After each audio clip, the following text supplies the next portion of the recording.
আসসালামু আলাইকুম। Spirit cricket কাকে বলে সেটা কিন্তু যুক্তরাষ্ট্রের দিকে তাকালেই আপনি পাবেন। স্বাগতিক দেশ হিসাবে কতটুকু নিজেদেরকে সামনের থেকে খেলতে হয় এবং বহির্বিশ্বকে অন্যান্য দলকে কিভাবে কাঁপাতে হয় সেটা কিন্তু আপনি যুক্তরাষ্ট্রকে দেখলেই বুঝবেন। ইউএসএ ক্রিকেট টিম এবারে টি-20 বিশ্বকাপে যে খেলা দিয়েছে অন্যান্য যে অ্যাসোসিয়েট দল রয়েছে তাদের মধ্যে এরকম খেলা দেখা যায় না। দীর্ঘদিন থেকে বিশ্বকাপ খেলে আসা আয়ারল্যান্ড ক্রিকেট দলও কিন্তু সেটা পারে নাই, সেটা ঘটিয়েছে ইউএসএ ক্রিকেট টিম। বিশ্বকাপের সহযোগী স্বাগতিক দেশ হিসাবে নিজেদেরকে কিভাবে সামনে রাখা যায় এবং বিশ্বের কাছে নিজেদের ব্যাটসম্যান বোলার তাদেরকে কিভাবে পরিচিত করা যায় সেটা কিন্তু ইউএসএ ক্রিকেট দল দেখিয়ে দিল। আর সেটা দেখাতে গিয়ে ইউএসএ ক্রিকেট টিম যে ধরনের পরিশ্রম করেছে তাদের পরিশ্রম সার্থক। কারণ ইউএসএ ক্রিকেট টিম দীর্ঘদিন থেকে তারা একটা প্ল্যানিং এ ছিল, যেহেতু টি-20 বিশ্বকাপ তাদের দেশে, সেই হিসাবে তাদেরকে কিছু করে দেখাতে হবে, যার দরুন তারা বিশ্বকাপের আগে বাংলাদেশ ক্রিকেট দলের মতো এমন একটা টিমের সাথেও কিন্তু তারা সিরিজ জয়লাভ করে, যেখানে বাংলাদেশ ইউএসএ কে একদম পাত্তাই দিচ্ছিলেন না সিরিজের শুরুর আগে, কিন্তু সিরিজ শেষে তারা 2-1 কিন্তু এগিয়ে যায়। এমনকি লাস্টের ম্যাচে তারা কিন্তু পূর্ণ শক্তির দল নিয়েও বাংলাদেশের সাথে খেলে নাই। লাস্টের ম্যাচে তারা তাদের বেঞ্চের শক্তি পর্যন্ত তারা পরখ করেছে। তাই ইউএস এর সাহসী ক্রিকেটের জন্য আপনি ইউএসএ কে থ্যাঙ্কস জানাতেই পারেন। তো এই ইউএসএ এবার কি ভারতকে চেপে ধরতে পারবে নাকি ধারাবাহিক ভারত, শক্তিশালী ভারত ইউএসএ কে কোনো রকম পাত্তাই দিবে না, সেটা দেখা যাবে ম্যাচের মধ্যে। তো ইউএসএ এবং ভারতের ক্রিকেট ম্যাচে দলের মধ্যে যে ক্রিকেট ম্যাচ, সেই ম্যাচের দিকে কিন্তু মূল নজর থাকবে পাকিস্তানি দর্শকদের। কারণ পাকিস্তানি দর্শকরা একটু আশায় থাকবে যে ইউএসএ যদি কোন ঘটনা ঘটিয়ে ফেলতে পারে, ভারতকে যদি চেপে ধরতে পারে, ভারতকে যদি হারিয়ে দিতে পারে, তবে পাকিস্তানের সুপার এইটে যাওয়ার জন্য কিছুটা হলেও একটা আশা ভরসা পাবে।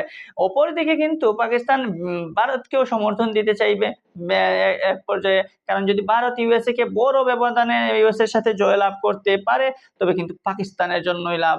তাই পাকিস্তানের সবচেয়ে বেশি তাদের মধ্যে যে চিন্তা থাকবে সেটা হচ্ছে ইউএসএ কে সাপোর্ট না দেওয়ার চেয়ে ভারতকে সাপোর্ট দিলে পাকিস্তানের বেশি লাভ। কারণ ভারত যদি বড় জয় লাভ করে, বড় একটা জয় নিতে পারে ইউএসএ এর কাছ থেকে, তখন রান রেটের ব্যবধান আসবে, আর সেই রান রেটের ব্যবধানে হয়তো পাকিস্তান উতরে যেতে চাইবে আয়ারল্যান্ড এবং কানাডাকে বিশালভাবে হারিয়ে।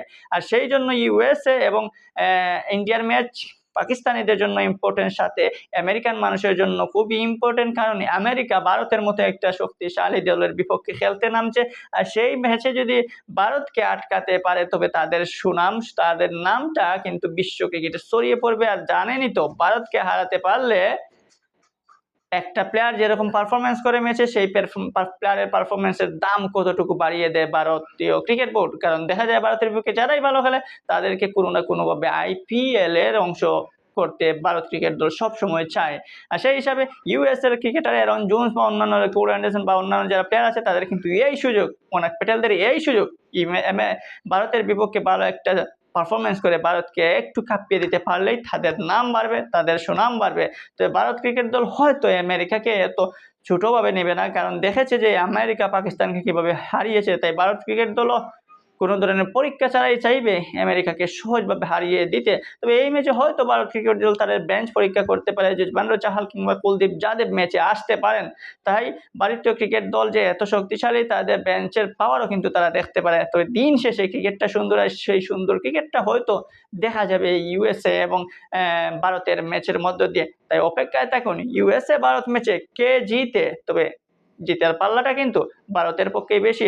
দিন শেষে যদি অঘটন ঘটাতে পারে ইউএসএ, সেটা হবে ক্রিকেটীয় সুন্দরের মধ্যে অন্যতম একটা সুন্দর।